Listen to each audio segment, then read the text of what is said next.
Hello friends, মই আজি আপোনালোকৰ লগত শেয়াৰ কৰিব লাইছো যে এডাল গছৰ ঠাল কেনেকৈ পানীত গ্ৰো কৰিব পাৰি এই বিষয়ে ক'বলৈ। এয়া চাওক, মই এডাল গছৰ ঠাল পানীত গ্ৰো কৰিছো। গছৰ ঠাল সাধাৰণতে আমি মাটিত, টাবত বা ডিসপোজেবল গ্লাছত ৰাখি গ্ৰো কৰো। তেনেকৈ ডিসপোজেবল গ্লাছত মাটি ভৰাই তেনেকৈ গ্ৰো কৰো, কিন্তু পানীতো গ্ৰো কৰিব পাৰি। আৰু ইয়াক মাটিতকৈ পানীতে সোনকালে ইয়াৰ শিপা ওলাই আহে। আৰু ধুনিয়াকে আছক ধুনিয়াকে শিপা ওলাই আহিছে। মই আপোনালোকক দেখুৱাইছো।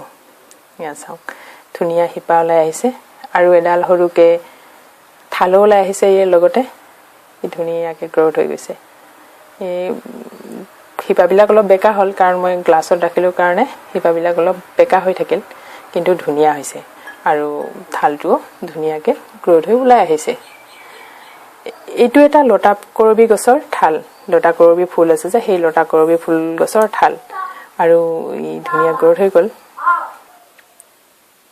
এই ঠালডাল পানীত ৰখা মোৰ এমাহ হৈ গল আৰু এই এমাহত ই ধুনিয়াকে গ্ৰোথ হৈ গৈছে। এয়া চাও, এতিয়া আহিছো ইয়াক কেনেকৈ মই প্ৰথমতে পানীত ৰাখিছিলো। ইয়াক প্ৰথমে গছৰ ডাল এটা কাটি মই পানীত ৰাখিবৰ কাৰণে ইয়াৰ আগটো অলপ বেকাকে কাটি লৈছিলো আৰু ৰুটিং হৰমন হিচাপে ইয়াত মই মৌৰস ব্যৱহাৰ কৰিছিলো। এটো অৰ্গেনিক ৰুটিং হৰমন বুলি কয় সাধাৰণতে মৌৰসক, আৰু সেই মৌৰস লগাই মই ইয়াক পানীত ৰাখিছিলো।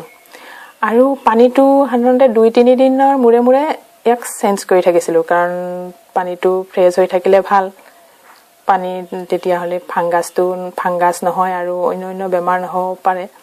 যদি এনেকে পানীটো লেতেৰা হৈ যায় তেতিয়া তাত ফাংগাছে ধৰিব আৰু অন্য বেমাৰো হৈ যাব, তেতিয়া গ্ৰোথ নহব, মানে ঠালটো মৰহি যাব পাৰে।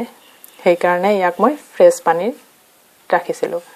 2-3 দিনৰ মূৰে মূৰে চেঞ্জ কৰি থাকিলে ইয়াত হৈ যাব।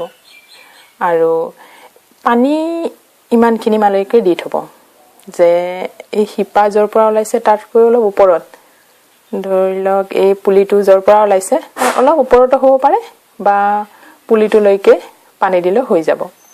এনেকে পানী দি মই ৰাখিছিলো আৰু দেখিছো ধুনিয়া গ্ৰোথ হৈ গৈছে। এতিয়া ইয়াক ৰুব পৰা হৈ গৈছে আৰু এতিয়া ৰুলে ইয়াৰ সোনকালে গ্ৰোথ হৈ যাব ভালকে। এতিয়া মাটিত ৰুলে হৈ গল। মই এইটো কাঁচৰ গ্লাছত ৰাখিছো আৰু মই তেনেকে অন্য ঠাইতো ইয়াৰ লতা কৰবিৰ ঠালে আৰু অন্য ঠাইতো লগাইছো। আপোনালোকক মই দেখুৱাইছো। মই এই জাৰটোত ৰাখিছো।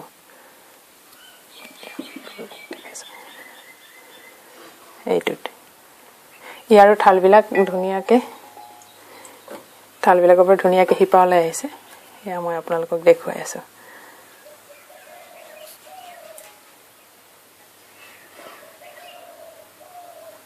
এইটো বহুত ধুনীয়াকে শিপা ওলাই আহিলে। কিমান দীঘল হৈছে। এইটো ৰখা 25 দিন মান হৈ গল। এই 25 দিনত ধুনীয়া শিপা ওলাই আহিলে, কিন্তু ইয়াৰ ঠাল ওলোৱা নাই তেনেকে। দুই এডালৰ অলপ সৰু সৰুকে ওলাইছে যদিও বেছিকে ওলা নাই। এয়া চাওক, ইয়াত এটা সৰুকে ঠাল ওলাই আহিছে। মই আপোনালোকক দেখুৱাই আছো। এইটো ঠাল ওলাই আহিছে ইয়াত। এনেকে ভাল গ্ৰোথ হৈ গৈছে এইটো, কিন্তু ইয়াৰ শিপাবোৰ অলপ কলা পৰি গৈছে কাৰণ মই ইয়াক ষ্টিলৰ যেটো জাৰ তাত ৰাখিছিলো। যেতিয়া দেখিলো ইয়াৰ শিপাবিলাক অলপ কলা পৰি গৈছে, তেতিয়া মই ইয়াক কাঁচৰ জাৰত ট্ৰান্সফাৰ কৰিলো আৰু তেতিয়া ইয়াৰ গ্ৰোথটো আৰু ভাল হৈ গল। এতিয়া আৰু কলা হোৱা নাই। এতিয়া হেতু ষ্টিলৰ কাৰণে চাগে কলা হৈ গৈছিলে, কিন্তু এতিয়া ভালে হৈছে।